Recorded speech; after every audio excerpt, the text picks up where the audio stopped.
there, amazing listeners. Welcome back to another exciting episode of Transform Yourself, the podcast that is all about empowering you to shed those stubborn pounds and embrace your best self.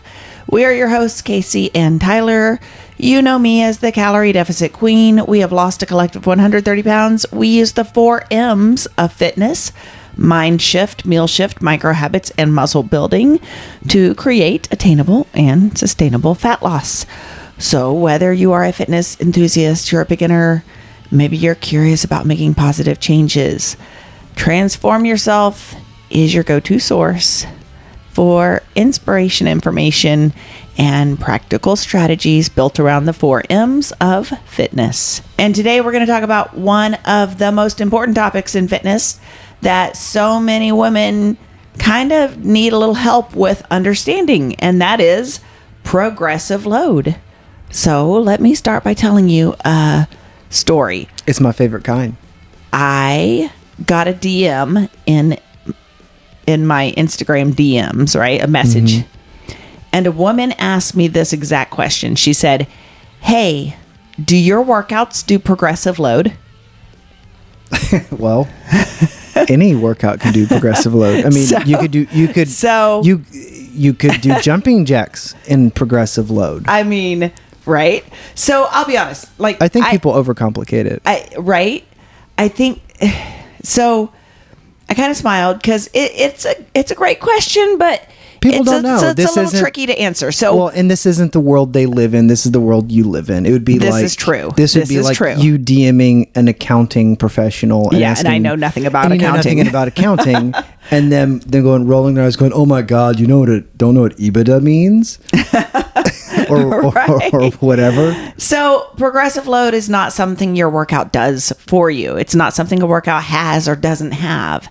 It's something you do inside of your workout. It's not a single feature button that you turn on. I don't turn on progressive load or turn it off in a workout, right? Like it's a principle.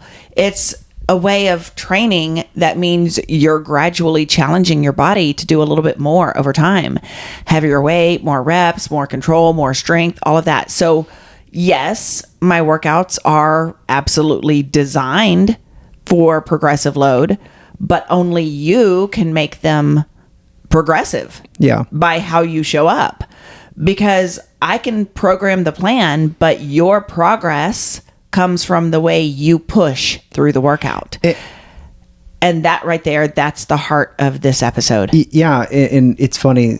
I think people do overcomplicate it because they're like formulas and doing this. And it's like, right. Well, and I've said this like 1,000 times. The way you'd approach this is like the way you'd approach anything else. Like if you're trying to learn Spanish, you would start out with baby Spanish. And right. Then go on 1 through 10. Yeah. You go 1, 2, 3, and then you would eventually move on to Yo quiero Taco Bell. And finally. Is that the extent of your Spanish? I mean, Spanish, maybe. No, it took several years of Spanish. It's not that good, but better than that. But you get my point is it like anything else, you have to start, you have to suck when you start. Yeah. And you have to start small and you progressively add more weight, whether it's literal weight to the bar or more complex whatevers in whatever you're trying to achieve. Yeah.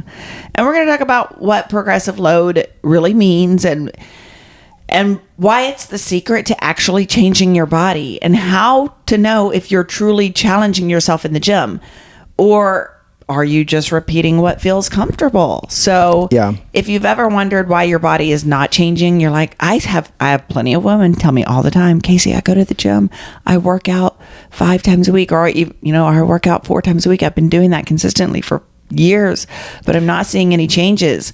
Oh, well, maybe we need to ask a lot of questions about, are we actually using the principle of progressive load, or are you being comfortable? Mm-hmm. So grab your water. Let's get into it. Yeah. And I feel like I see this a lot in media. Like, what was the commercial we're watching? Oh, it was a Peloton commercial where you were critiquing the ladies, whatever, something. Lateral raises. There's a new Peloton commercial where they're advertising for like their treadmill. Yes, and she's doing lateral raises, and they are so awful looking. Like her form looks terrible. That's not the point I'm going after. The point I'm going after was she's clearly a very in shape person in the video, and she's like doing lateral raises with like a 2.5 pound weight. This is true. And it's like that is not progressive load. That is just moving your arms. I mean, it could be. It could be. It could be. And obviously, like, I have no context, and it's a commercial. Yeah.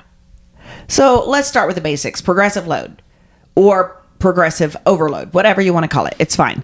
Simply, it just means gradually increasing the tension on your muscles over time. And your body, it is smart. It adapts quickly. So if you lift the same weights for the same reps every week, your muscles have no reason to grow any stronger because they've already mastered that. Mm-hmm. And so you just keep showing up and, well, spinning your wheels, going nowhere. Progressive load is how you nudge your body to keep improving little by little without burnout or injury or overwhelm. And there are 4 main ways to do this. You can increase the weight. You can increase the reps, you can increase the sets, or you can increase time under tension. Yep. And I'm going to break down each of those one by one. So let's start with the first one, increasing your weight. This is kind of like the most obvious one, right? Mm-hmm. Yeah, like lift heavier. So let's say you're doing squats with 10-pound dumbbells. Great. Well, when that starts to feel easy, when you can get through all of your sets without much of a challenge, well, it's time to bump it up to 12 or 15 pounds, right? And especially if you're working compound movement, large muscle groups, like a squat, like a leg press, bench press. Yeah. You can move, especially if you're a newbie, you're going to be able to move up quickly. Correct. You're going to adapt very quickly. The first time you're not going to feel good. You're going to be super sore. But then after like a month, you're going to settle into a groove, and you're going to be able to bump weight up quickly. Yes, this is true for newbies. And I'm honestly of the opinion that like plateaus or quote unquote plateaus don't really exist for a lot of people until you get to in like weightlifting. Yeah, because like most people aren't going to get to a point where like they're physically maximizing what they can do with their body. That's true. So I think for a lot of people, like, I guess all I'm trying to say is don't be afraid to add weight to the bar. Don't just assume you're plateauing. Try some new things out. Yeah. And your goal is that the last 1 or 2 reps of every set should feel challenging. Not impossible, not sloppy, but challenging. Yeah. So those last few squats, you know, if you're trying to do 10 squats with a brand new weight of 12 pounds or 15 pounds, those last few squats should feel challenging. And if they don't, well, then you're not using heavy enough weight. This is how you know if you're in the right zone. If you can chat with somebody through your entire set, then your weight is too light. Let me say that. If you can chat with somebody, your weight is too light. And I see women at the gym all the time just chatting away with their friends while they lift their weights. And I'm like, I'm glad they're there. But like, let's be here for a reason. Let's make this time count, right? Yeah. Like I do agree that like it is good to have an accountability buddy and go to the gym with a friend and all of that. That is great. But make it count. You should be breathing harder. You should be really focused. Maybe even a little grimace on your face, maybe at the end, like the ugly face. Yeah, well, like the face you took a picture of me the other day. I did. Oh, I did take a picture of you me picking up one of the kids, and I'm like, I'm making an ugly lift face. You are making an ugly face. Yeah, this is true. This is very true. So muscle growth does not happen from comfort. It happens from challenge. So you're gonna have to pick up heavier weights. The second way to use progressive load is adding repetitions. So more work with the same weight. So let's say you're doing 3 sets of 10 squats, right? Before you grab heavier dumbbells, see if you can push your 3 sets to 12 squats, right? 3 sets of 12 or 3 sets of 15 squats. Adding reps is going to increase your total volume, and which is the total amount of work that your muscles are doing. And that extra time under tension is going to signal to your body, hey, I need to be a little bit stronger next time. So once you can consistently hit the top end of your rep range, and I would say 15 should be about the top end of your rep range. Once you're hitting the top end of your rep range consistently and it feels comfortable, then it's time to increase the weight again. Mm-hmm. Go back to step 1. Let's increase that weight. Yeah, really. It's, you pick a rep range and like you just add a weight that's in that rep range, and then when you exceed it, then you just bump the weight up, and it's just a cycle forever and ever and ever. Right? It's a great approach if you're working out at home, the increasing reps. Yes. This is a great approach if you're if you don't go to a gym. If you don't have access to heavier equipment, then okay, that's fine. Just do more reps, because you can still make progress just by increasing repetitions.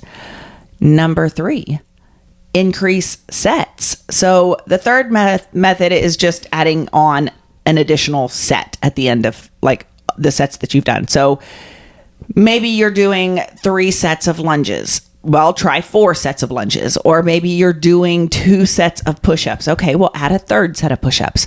Adding sets is going to increase, again, the total training volume, which is going to build both endurance and strength over time. It's kind of a gentle way to progress when your body isn't ready to jump to the next weight just yet. I recently did this method of adding a set to my lateral raises.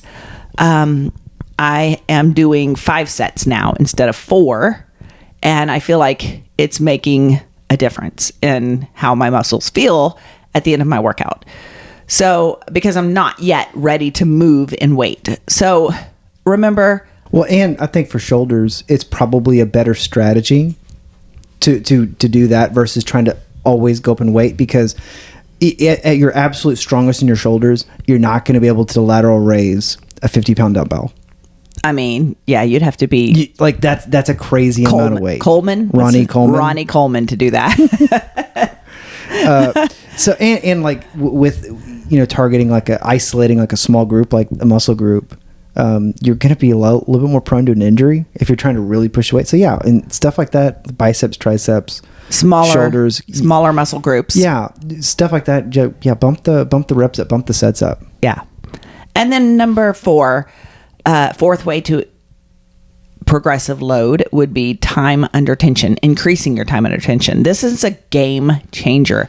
Time under tension means slowing the movement down so that your muscles spend more time working. Yeah. So if you want to torture yourself. It's true.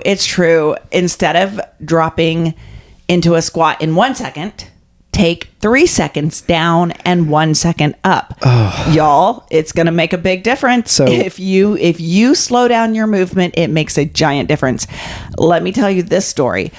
I was about a month ago, I was in the gym and I was filming, of course, because y'all know I film some of my workouts sometimes. And I was filming, we're going to go right back to lateral raises. I was filming most of my exercises, but when I watched the film back, oh man. Were you just flinging the weights? I was flinging the weights, and I watched that and I was like, ooh, that's cringy. Like, I need to slow down. Well, guess what? When I slowed down, you probably need to drop the weight. I had to drop the weight. I had to drop the weight. Yep. Oh boy, wasn't that fun? So, but here's the thing. I was like, it's okay. I'm going to drop the weight. I'm going to move slower, and I'm going to add an extra set. So the feeling that I now have when I leave the gym, I think I told you this the other day. When I'm done with the shoulder workout and I'm getting on the treadmill to do just my walking on the treadmill that I do, it hurt to hold my cell phone in my hand. Yeah. Like, you're just torched. My shoulders were so torched. Holding my cell phone was too much. Yeah. I had to put it down. Yeah. So Yeah. And so I'm doing a workout challenge, I guess, if you want to call it that. It's a challenge called Squattober. And it's basically a month worth of squat focused workouts. And, something I've been wanting to work on is getting my squat up, blah, blah, blah, whatever. So, but this week, one of the workouts for cardio, they had plugged in body weight Bulgarians. Ooh. But it was... How many? It was 5 on each side, but it was 5 seconds up, 5 seconds down. And that is... sounds like torture. And this is at the end. This is after you've done a couple of rounds of squats and whatever else I did. It's brutal. That sounds really brutal. Absolutely brutal. But this is also... Nope. Well, so this is also a great tactic that people can use if you're at home or if you're like a traveler. Yeah. And you don't have access, for whatever reason, don't have access to a lot of heavy weights or much at all. You can definitely go slow. Yeah. Use body weight, go slow, and do lots of reps. Boom. Yeah. You can absolutely torch your muscles that way. You can also pause, at the bottom of a move if you want to. You could pause at the bottom of a bicep curl if you wanted to before coming up. And this technique increases muscle activation, and man, it creates a satisfying muscle burn without needing heavier weights. Yeah. And it builds mind muscle connection, meaning you're not just moving or flinging the weights, you're feeling every rep, because more control, sometimes that equals more results. Yeah. So let's talk about why progressive load matters. So it's not just about lifting heavier. It's about evolving. It's about transforming. Progressive load is how we go from moving your body to sculpting your body, or from I'm just going to the gym to exercise. No, you're going to the gym to train. That's what you're doing. Instead of, I'm hoping for some change. No, we're creating change. That's what's happening. Yeah, I think people need to have, and I get that probably for people starting out, like this is probably a little bit too far, but I think you need to get to the point where weightlifting becomes like your sport and you're training for your sport. You know what I'm saying? Like, does that make sense? I guess so. Maybe. Okay. Is it your sport in your brain? Is training your sport? I mean, that's all I really got. At 42, this is all I got. It's a good one. Yeah, the pros aren't coming. But that's the point I'm trying to make, is like approaching it, because I think like a lot of people look at it as you just go in and you move weights and then you take a shower and you go home, versus going in and like having the mindset of like an athlete where you have a goal in mind and you're just trying to get better and better and better. Yes, and you're trying to improve at the lifts to lift more weight or whatever. Yes. For example, I personally had a goal to be able to lift 135, bench press 135 by December. I hit that goal in September, I think. So, I mean, it's not a lot, but we'll talk about the progressive load flow in just a minute, and I'll refer back to that. The thing is that if you're not progressively loading your muscles, you're not truly training. You are maintaining. I'm going to say that again. If you're going to the gym and you've been lifting the same weights, the same workout, the same reps, the same sets, everything's the same, you're maintaining. Great job at maintenance. And maintenance has its place. It does. But maintenance is not where transformation lives. Let me say that again. Maintenance is not where transformation lives. Progressive load, that is where transformation lives. It teaches your body resilience. It teaches your mind discipline, because every time you push that extra rep or that extra 5 pounds, man, it feels great. To get a PR in the gym, personal record, by the way, to get a PR in the gym feels great. And listen, I try to aim for a PR every week. Every single week, I'm trying to aim for a PR. Now, a PR to me does not necessarily mean I have to go up in weights. That's not what it means. It can literally be going from 4 to 5, 4 reps to 5 reps. Man, I PR'd. I I did 5 reps at that same weight. That's one thing I like about the app I use to program my workouts is that it tells me when I've hit a PR, whether it's a weight overall or a rep or a number of sets or even like an overall total weight. Did you know that my app, the FormFit Plus app, also tells you when you hit a PR? I did not know that. It does. I'm not a lady. I'm not allowed to be in your app. So my app also will tell you every time you PR, whether that's, sets, I reps, think it's a great tool because it lets you know how because I think sometimes you just kind of get lost in the shuffle and you forget how far you've come. So it's really nice to be able to look back and go, oh man, a year ago I was. Yeah. And see all your wins. Yeah.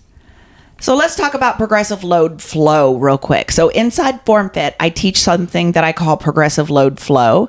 And it's basically a visual chart showing you how progressive load or just naturally unfolds. And it goes a little something like this. Step 1, start with a challenging weight.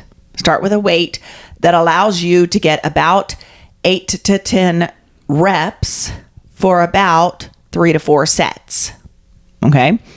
And then as you get comfortable with your, it's challenging right now, but then maybe 2 or 3 weeks from now, that 8 to 10 reps, it's a little more comfortable. So then you just increase your reps. So the next week you're doing 11. The next week you're doing 12, right? And then you're going to increase all the way until you get to a rep range of 12 to 15. And when you're there and you're comfortable and it doesn't feel challenging, great. Once you hit that, you go back to step 1 and increase the weight.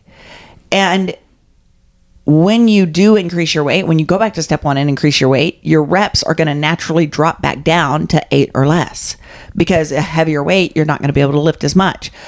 You're going to repeat that process over and over and over until you are, until you're a monster. Yeah, basically. So I also introduced the idea of a drop set if needed, because so many times, especially for small muscle groups, drop sets are needed. So for example, let's take just simple bicep curls, for example. Maybe using a 12-pound weight is, you're doing sets of 12 to 15 with 4 sets of that with a 12-pound weight, and it gets comfortable for you. You pick up the 15 and it's just, you're getting out maybe 6 or, you're not getting out as many reps. So what you might want to do is use the 12-pound weight for the first few sets, then increase your weight to the 15-pound weight and use that for a set. And what you can always do is pick up the 15-pound weight, and if all you get is 4 reps out, great. Get 4 reps out, drop the weights immediately pick up the 12-pound weights and keep going. Yep. So basically you're doing a heavy weight for just a few reps, immediately moving to a lighter weight and continuing the reps. I hope I described that well enough. Yeah, we would call that running the rack back in the day, where you would, if you're doing curls or raises or whatever, and you would just basically stand in front of the rack or, where all the dumbbells are, and crank out 10, go to the next weight down, crank out 7, and then all the way. With no rest in between. Yeah. Yes. And so the dumbbells, great place you can do that. Like a lat pull down or any kind of machine that's like a plate loaded. Yes. Like that. Rear delts. I do a lot of drop sets with my rear delts right now, like because on a pec deck in reverse. Yeah, on a reverse pec deck, because I can't go to the next weight, but I'm doing the weight I'm at fairly comfortably. Yeah. So. And again, I think that's an exercise that you're probably getting more benefit with out of higher rep range. So that is how you create long-term progress, just slow, strategically, sustainably, using a progressive load flow. If you're not using progressive load, you're just maintaining and you are not transforming. And y'all, we're in the gym using that time. So let's use it wisely and transform yourself. So let me talk a little bit of mindset for just a second. one of my favorite questions that I like to ask some clients sometimes is, where are you playing it safe? Where are you playing it safe in the gym? In other words, do you stop when your set starts to feel uncomfortable? Do you grab the same dumbbells every time because they're familiar? Like, I always grab the 40-pound, barbell over there, or easy curl bar, or whatever it is. Do you tell yourself this is enough when deep down you had one more rep in you? Because that is where growth is hiding. Growth is hiding right past your comfort zone. Growth is always on the other side of comfort, right? Whether it's muscles or learning something new. So the next time you're in a workout, I want you to notice that moment that your brain says, "Oh my gosh, this is uncomfortable." Okay. Can you pause? Can you breathe? Can you see if you can give it just a little bit more? Not as punishment, but just as progress. Can I talk about where the idea of progressive overload came from? Sure. From Greek mythology. Of course you know this. Yeah, I'm not shocked, y'all. I know. People are like, oh, this is scripted. No, I just know this. This isn't scripted. I don't even know what we're talking about until we just walked in. So it comes from a Greek story about Milo of Croton. Okay. And I don't totally remember all these details, but like basically he started picking up a calf and carrying a calf on his shoulders when it's a calf, it's tiny, and he picked up and carried the calf every day. And so that's how he built his strength up, because as the cow grew a little bit every single day, he picked up and he eventually was strong enough to be able to carry the cow. Carry a cow. Interesting. Yep. So that's where that came from. Okay. Got it. Who is this character? Milo of Croton. This Milo is from of Greek Croton. mythology. All right. So he must have been a badass. How will you track your progressive load? This is another question you should be asking yourself, because tracking is what turns effort into evidence. And each week you should be tracking the weight you used, the reps, how many reps you did, how many sets you completed. And if you're not inside my app, then you should be tracking it somewhere, somehow. But you could also just be inside my app and you could track it right there. And it will give you every time you could do a PR. So you're going to notice patterns. You're going to maybe feel stronger earlier in the week, or certain exercises are going to move faster than others. And that is data that you can use to fine tune your training.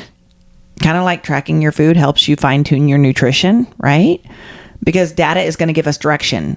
Emotion's going to give you excuses, but data gives you direction. So keep it simple, keep some notes, and track your progressive load. One part of progressive load that is overlooked but crucial is progressive load and recovery.